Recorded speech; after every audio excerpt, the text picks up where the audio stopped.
to episode number 6 of the Elisa Show. I'm your host, Elisa Jankowski, a business administration student, yoga teacher, a marathon runner, and currently finishing my plant-based nutritionist degree.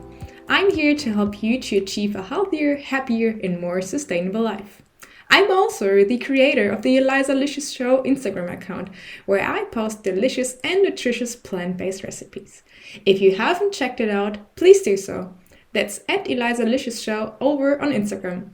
I hope you all had a wonderful week of good vibes, and I'm so grateful that you're tuning in with me today. So let's get started. Today's episode will be all about nutrition. Nutrition is super important, and that's the reason why I decided to do a nutritionist degree, because I noticed that you can change so fast. And when I say change so fast, I mean you can integrate a healthy diet and you will see the results immediately. Nutrition has so much power and we don't even know what we can actually achieve. But when I started to eat a vegan or a whole food plant-based diet, I noticed that I recovered much faster, my performance was better, and I just had so much energy. And in general, food is there to keep you alive and functioning, but the optimal food helps you to achieve the best performance and the longest possible lifetime in good health. There is so much more, and you can simply achieve that by having a healthy and good diet. Let's start with the poor nutrition. Poor nutrition means low nutrient foods. That means high energy foods. For example, foods with high caloric intake and not so many nutrients. And also large portions. When I say large portions, I mean you eat way too much and your body can't absorb everything. So you actually waste energy for digesting the food. And also irregular eating times, dehydrating, and unhealthy fluids. And when I say unhealthy fluids, you guessed it, sugar. Yes. Sugar is a huge problem when it comes to drinks because you put more calories in your body that you actually don't need, and you function much better when you're hydrated. Optimal nutrition means nutrient-rich foods. So, for example, vegetables, fruits, whole grains, all that stuff. You get so many nutrients, and they have a smaller capacity of calories. And I'm not saying that calories are good or bad. I'm just telling you it's more important to have a look at the nutrients. Nutrients are our elixir for life. Then the portion size, like I said, the poor nutrition means large portion size and optimal nutrition means appropriate portion size. Don't forget to eat regularly and hydrate. The goal is to go from a poor diet or from poor nutrition to optimal nutrition. How do we get there? I will explain that in a second. So, first of all, the eating schedule. Make it consistent. You can choose if you want to eat breakfast, lunch, and dinner, if you want to have snacks in between, if you do some sort of intentional fasting, intermediate fasting. You can do whatever you want as long as you do it consistently. And this is the key, that you are in line with yourself and that you know, okay, I might skip breakfast today, but I shouldn't forget to eat enough, and that I don't overeat. Just because I skip breakfast doesn't mean that I should eat the double amount for lunch.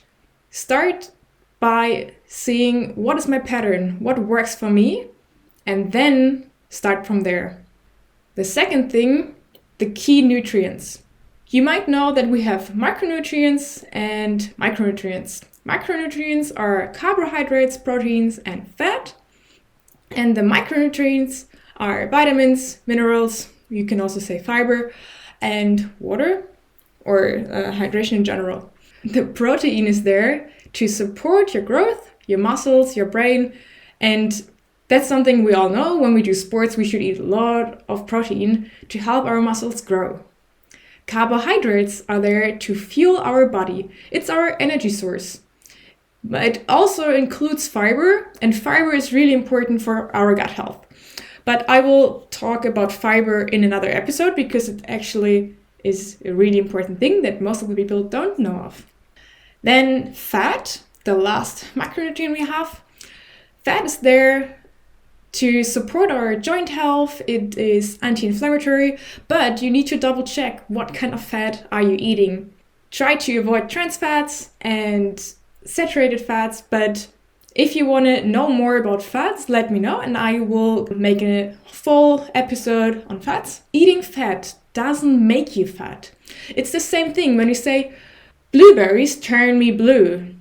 Have you ever experienced that after eating blueberries? Were you blue afterwards? No, you weren't. So it's the same thing with fat. So when you eat fat, it doesn't make you fat.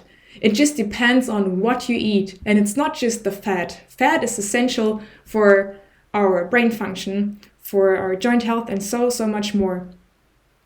Coming to the micronutrients, vitamins, for example, the vital function, vitamin means life. Vitamins are there to keep you alive, to keep the immune system strong and healthy.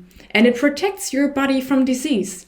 So especially nowadays with the COVID pandemic, make sure you get enough vitamins in that you can cover your overall vitamin profile. If you want to know more about that, you can go to your doctor and make a blood check, and they can see if you have any deficiencies. And if you have some deficiencies, try not to buy the first supplement you can think of. Try to search for foods that have minerals or the vitamins that you need. It's much more important to get the whole food instead of supplementing everything. Try to include all these things in one meal. This is the key. So, I'm not saying that every meal has to be perfect, but this should be your tendency. The tendency should go to a whole meal. Whole, mostly plant-based meal. Even if I'm doing a plant-based nutritionist degree, I'm not telling you that you're not allowed to eat meat, that you're not allowed to eat milk or anything else. I'm just telling you that it works for me and I never felt better. If you want to know more about a plant-based diet, you can also check out my recipes and you can get some ideas. It changed my life. Number 3, foods. So when we talk about proteins, what kind of proteins can I eat, especially in a plant-based diet? We have beans, for example. We have lentils. We have tofu. We have tempeh. Tempeh is fermented tofu, or you can also ferment something else. I remember when I was in Sweden, I had fermented chickpeas, or you can have fermented peas. There are so many crazy things out there, but it tastes delicious. And fermented foods are really good for your gut, just letting you know. Then we have carbs.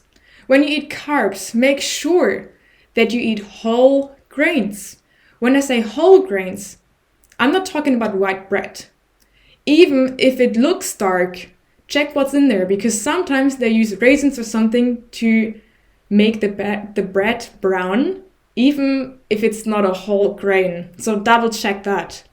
And whole grains are, for example, oats, brown rice, quinoa, couscous, whole wheat pasta, and yeah, there's so much more. But double check that it's real whole grain and not something else.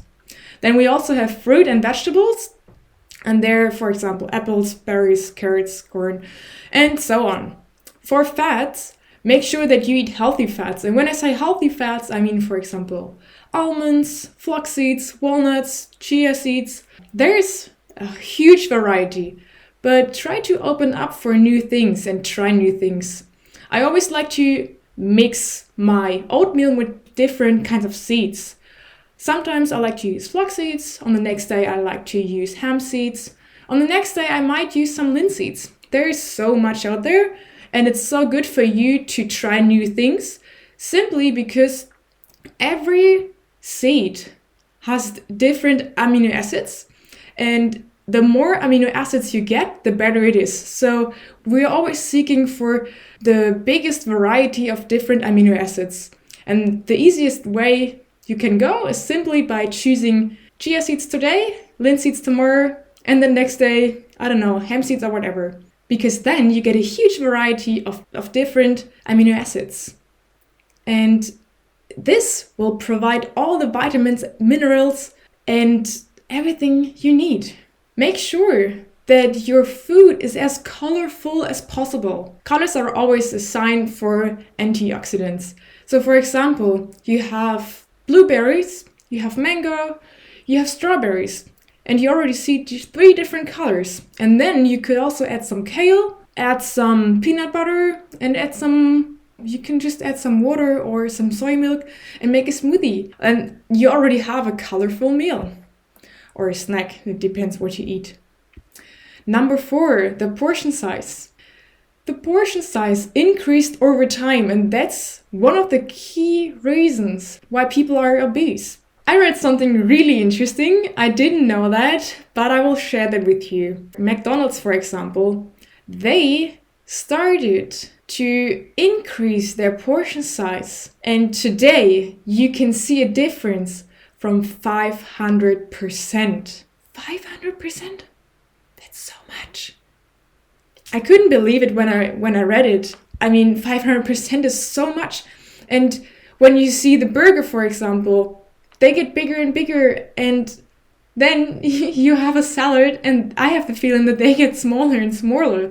I mean, I haven't been to McDonald's, but that's just what you see in the advertisement and what you see on the streets. And I'm just really sorry for everyone that we are in this gap, that we're tangled in this whole marketing strategy, and we don't really know how to get out there. But what you can do is to try to integrate some healthy foods. Coming back to the portion size, for proteins, for example, you can use 1 palm. For carbs, you can use 1 handful of potatoes, for example. For fats, you can use 1 thumb, so you could use 1 tablespoon, for example. And for fruits and vegetables, you could use 1 fist, but I think it doesn't really matter, because it's always better to integrate more fruits and vegetables. It doesn't harm, and I just snack on fruits all the time. So when I come back from a run, first of all, I will eat a banana. Then I might eat another apple, and then I start to make my real food. Simply because I like fruits, and it helps me to get quick sugar in, but sugar in a good way. Number 5, hydration. Why is hydration so important? Simply because 75% of our body is just water. And so I hope now it makes sense that dehydration has such a huge impact. We get headaches, we have muscle pain, fatigue, reduced athletic performance, and so much more. Simply add a glass of water after every meal, after every exercise. Try to find something like a routine where you know, okay, I wake up and I drink a cup of water. Okay, I write to university and I will drink my bottle of water when I arrive. Easy things to integrate, but just try to remember that it's important to stay hydrated. When I say hydrate, I'm not saying that you should drink added sugar fluids. I'm talking about water, tea, or lemon water, and try to reduce sugar and cream intake when it comes to your drinks. And you can actually track if you're dehydrated or not simply by checking the color of your urine. The darker your urine is, the more dehydrated you are. All right, let's wrap this up by summarizing some of the key elements of today's episode. First of all, try to integrate nutrient-rich foods instead of high-caloric foods. So try to cut down the processed food. Number 2, set a goal and create a plan. If you want to achieve a healthier life, if you want to achieve a healthier diet, you need a plan how to get there. And this should be the base. What can I eat? How can I do it? How big is the size? And I'm sure that you can easily do that. But even if you have the goal to achieve this healthy lifestyle. Make sure that you allow yourself to put some milestones on the way. You shouldn't just change your whole life from today to tomorrow. Try to start by changing your breakfast, and then you could change your lunch. And at some point, you can also change your dinner to a more healthy and nutrient-rich diet. The third thing is to make it a habit. Habits are really important because you start to simply do things like integrating nutrient-rich foods into your diet instead of just eating whatever comes. An eating schedule can help you with that. By knowing when to eat helps you to actually eat when it's time to eat. And then you learned what the key nutrients are, so you know how to form your meal. So if you start with a breakfast, you know, I need proteins, I need fats, I need carbs. And then you can see, okay, what do I want to eat today? Then you also need to make sure that the portion size is appropriate, and don't forget to hydrate. Hydration is really important because sometimes you get hungry because you're dehydrated. So before you eat even more, try to drink a cup of water before you make yourself a meal, because sometimes we are actually not hungry and we simply want to drink some water. Thank you so much for tuning in with me today. Make sure to let me know how this episode resonated with you by tagging me under @ElisaLicious over on Instagram. That's where you can also send me a DM if you have any questions or suggestions. If you want to know more, make sure to head over to elisalicious.de, where you can find the show notes for each episode. And please make sure to pop over to iTunes and leave me a rating and review. And hey, if you like what you hear, check out my Patreon page where you can support my work. I appreciate that so much. Big thank you to Tanja Notschaele for graphics and music by Temple Hayes. Have a wonderful rest of the day, and I'll see you next week.